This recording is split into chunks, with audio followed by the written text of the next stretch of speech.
আসসালামু আলাইকুম। আপনারা সবাই কেমন আছেন? আশা করি ভালো আছেন। এই যে দেখেন কতগুলা নারিকল আমি সব ছিলিয়ে নিছি। আজকে এই নারিকল দিয়ে লাড়ু বানাবো আমি।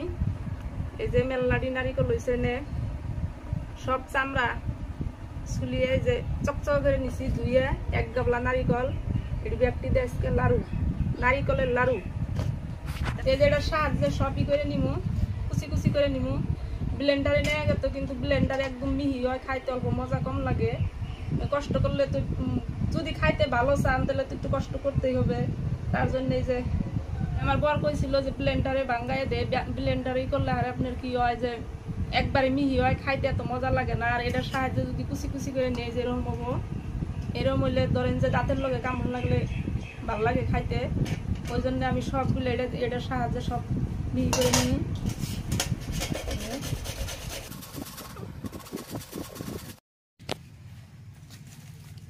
তো এই যে আমার সব রেডি হয়ে গেছে গা, দেখেন পরাই এক গাবলাই হয়েছে। এনে 3টা নারিকল আছে, 3টা নারিকল দিয়ে আজকে আমি নাড়ু বানাম। তো এখন দিয়ে দিমু চেনি, চেনি দিয়ে এটা ভালো করে মাহাই নিম। ওরে আল্লাহ খুলে নাকে চেনি দিয়ে মাহাই নিমেন থেকে, কারণ নারিকল 3টে মেলাহানি হয়েছে, চেনির সংখ্যাটা একটু বেশি লাগবো।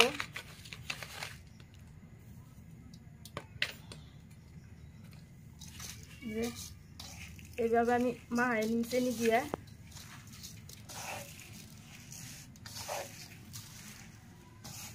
নারিকলটা ভালো আসাল, 3টা নারিকলে মেলাহানি হয়েছে প্রায় এক গাবলা।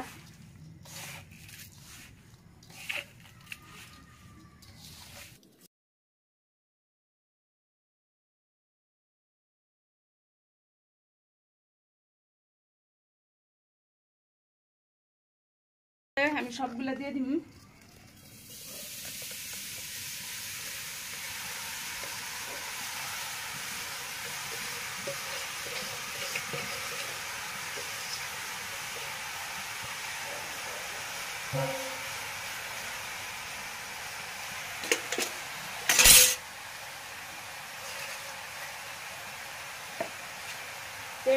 একভাবে নাড়া নাড়বে, এইভাবে যদি নাড়া বন্ধ করে দেয় তাহলে তলে লাইগা ধরার সম্ভাবনা আছে, আর লাইগা ধরলে লাল হয়ে যাবো, খাইতে টেস্ট লাগবে না। নাড়া তো বন্ধ করাই যাবো না, এইভাবে নেড়ে থাকা লাগবো। তো হ্যাঁ আমি দিয়ে দিব এই যে গুঁড়া দুধ আনছি 3 প্যাকেট। আমি এই গুঁড়া দুধ না দিলে কি কয় গাখিরও দিতে পারেন বা গুঁড়া দুধও দিতে পারেন। আমার কাছে গাখির নাই তাই আমি যে গুঁড়া দুধ দিয়ে দিই অল্প টেস্ট আসার জন্যে। গুঁড়া দুধটা দিলে একটু টেস্ট বেশি হয় খাইতে। এই যে সব কটা গুঁড়া দুধ আমি দিয়ে দিই। 10 মিনিট জাল করে নিছি, চেনি পানি ছেড়ে দিছে। এখানে যে গুঁড়া দুধ 3 প্যাকেট দিয়ে দিই।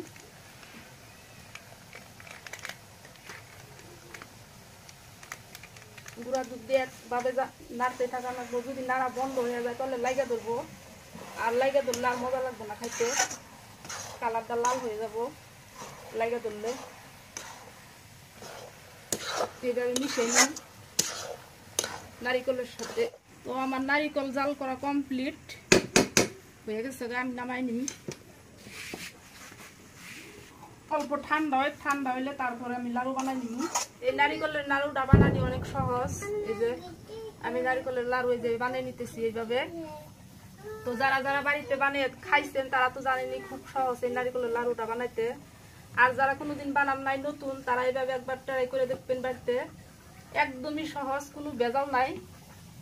আমি সাথে গুঁড়া দুধ দিছি, এমনি গাখির দিলেও হয়, গরুর দুধ দিলেও হয়, আমি গুঁড়া দুধ দিছি। আর যদি না দেন তাও হবো, যদি খালি নারিকল দিয়ে চেনি দিয়ে বানাই খান তাও হবো। এই যে সব কটা আমি বানাই ফ্রিজে থুয়ে দিব। ফ্রিজে ঠান্ডা হইলে একদম পুরো কটকট হয়ে যাবো, কালারটাও চেঞ্জ হবো, সাদা ধবধব হবে একদম। তো আমার এই যে নাড়ু অর্ধেকটাই বানানি হয়ে গেছে, খুব সুন্দর হয়েছে দেখতে, খুব সুন্দর কালার। তো যারা যারা নতুন আছেন এরকম করে বানায় খাইয়ে দেখবেন, খুব মজা লাগে এরকম করে খাইতে।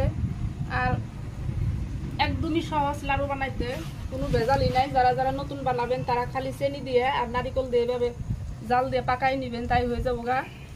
আর আমার ভিডিওটা ভালো লাগলে লাইক করবেন, শেয়ার করবেন, আর আমার ভিডিওটা ফলো করবেন। আপনারা ফলো করা তো একদমই কমে গেছে গা, ফলো করে দিবেন। আর লাড়ু কীরকম হয়েছে অবশ্যই কমেন্টে জানিয়ে দিবেন।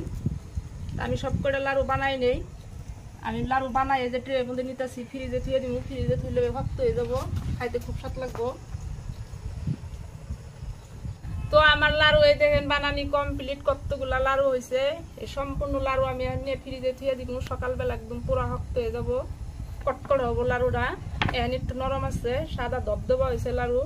তো আমার লাড়ু বানানি কিরকম হয়েছে অবশ্যই কমেন্টে জানাবেন আপনারা, আর আমার ভিডিওটা ফলো করবেন। তো সবাই ভালো থাকেন, সুস্থ থাকেন। আজকে এই পর্যন্তই, আল্লাহ হাফিজ।